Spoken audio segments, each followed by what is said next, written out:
東条内閣が倒れた後、次の総理大臣候補として名前が挙がったのは陸軍大将の小磯国明でした。それまでの陸軍では東条英機のような統制派出身の人物が権力を握っていましたが、ここに来てかつてそれと対立していた宇垣閥出身の小磯国明に注目が集まってきたのです。当然彼に期待されたのは統制派を抑え戦争を終結に導くことでした。しかし当時の陸軍中央は統制派出身の人々によって独占されている状態で、小磯国明自身も朝鮮総督として長い間中央の政治から遠ざけられていました。そのため彼の国内での政治基盤はほとんどなく、総理大臣就任は不安定なものとなったのです。そこで陸軍の小磯国明に加えて海軍の米内光政にも声がかけられ、2人に協力して内閣を組織するようにという命令が下されました。組閣変更発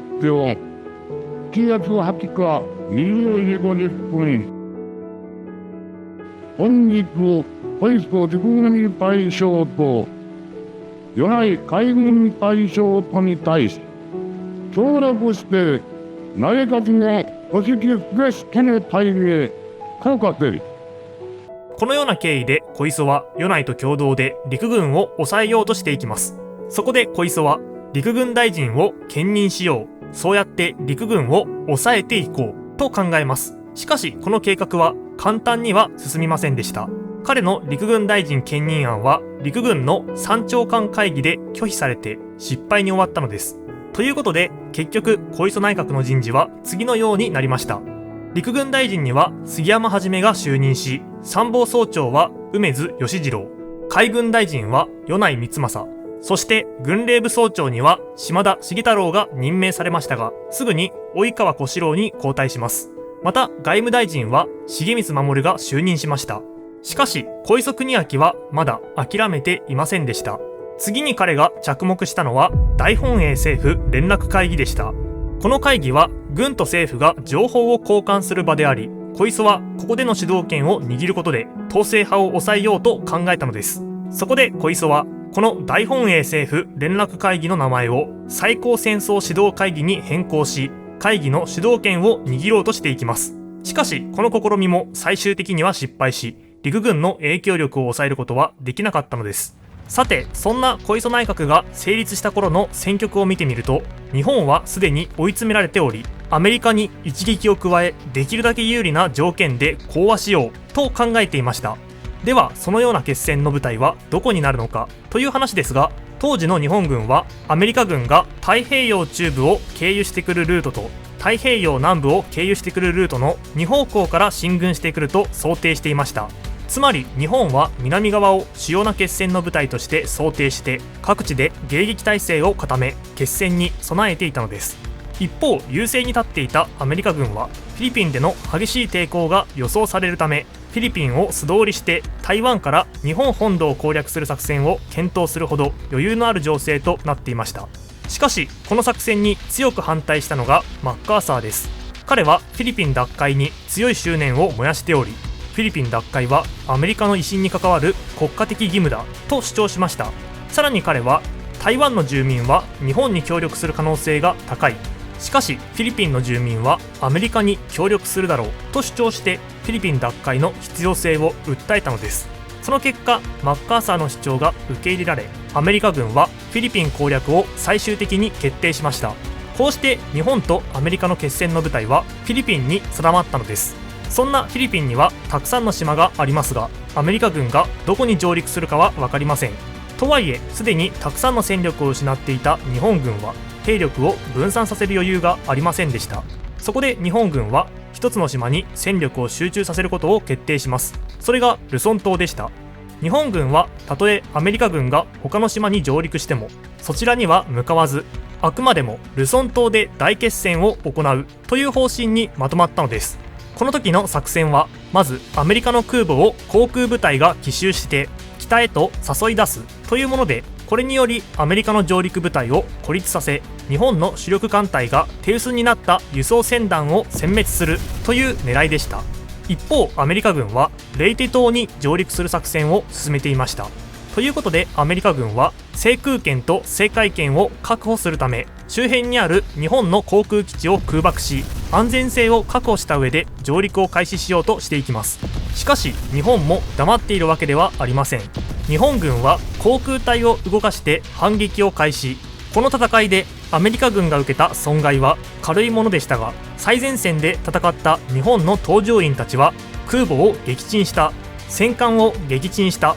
と過大な戦果報告を行ってしまいます。大本営発生昭和19年10月19日18時、この2人は10月12日以降連日連夜海岸及び日本東方関連の敵機動部隊を命令、その過半の勢力を壊滅してそれを改正させなさい。この誤った情報が日本国内に伝わると大喜びの声が広がりました。さらには日本軍内部でもこの誤報を信じてしまい、アメリカ軍は壊滅寸前だ、今こそ決戦を挑むチャンスだと考えるようになってしまいます。その後海軍は健在なアメリカ軍の空母を発見したことで過大な戦果報告は誤報だと気づきましたが、国民には当然のこと、陸軍にさえもその情報を伏せています。このため陸軍は誤報を信じたままでこのチャンスを逃してはいけないと考えて計画を変更しました。日本が当初決戦の舞台としていたルソン島から急いで兵力を移動し、アメリカ軍が上陸を進めようとしているレイテ島での決戦に切り替えたのです。一方マッカーサー率いるアメリカ軍は上陸準備を着々と進めていました。レイテ島に上陸したマッカーサーはフィリピン人に向かって、私は帰ってきた、私のもとに団結せよと呼びかけ、フィリピンでの決戦が本格的に始まっていきます。一方日本海軍では主力の艦隊が2つの部隊に分かれてレイテ島に向かっていました。ところが北側の艦隊は向かっている途中に魚雷攻撃を受けたり空襲を受けたりしています。この空襲により絶対に沈まないとまで言われていた世界最大の戦艦武蔵がアメリカ軍の集中砲火にさらされると、激しい攻撃を受けた末についに沈没してしまいました。武蔵の沈没は日本軍に大きな衝撃を与えただけでなく、この戦闘で時間を消費してしまったため2つの部隊が同時に突入する計画も崩れ始めたのです。一方フィリピンの北方ではおとり部隊がアメリカ軍の主力空母部隊を北へ誘い出すことに成功していました。これは日本の作戦通りの展開です。しかしこの部隊が使用している通信機器は古くなっており、通信士が必死に打電するものの、このいい知らせを日本の主力部隊に伝えることができませんでした。その代わり主力部隊に届いたのは、南側の部隊がアメリカ軍の待ち伏せに遭いほぼ全滅したという悪い知らせだけでした。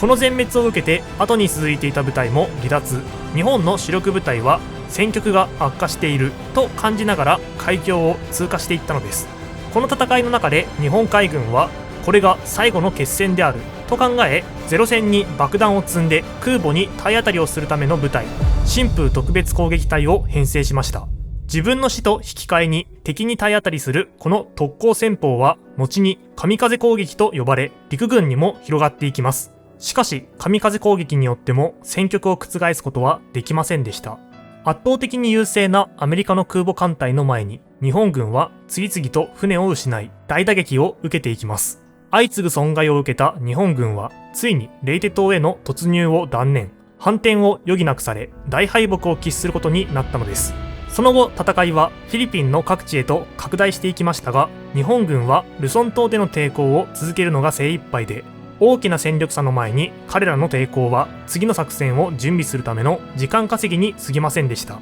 ルソン島に残った日本軍は山の中へと逃げ込むものの、フィリピン住民の抵抗にも直面し、多くの兵士が餓死やマラリアなどで病死していきました。こうして日本海軍の主力艦は壊滅し、日本は太平洋での制海権と制空権を失ってしまったのです。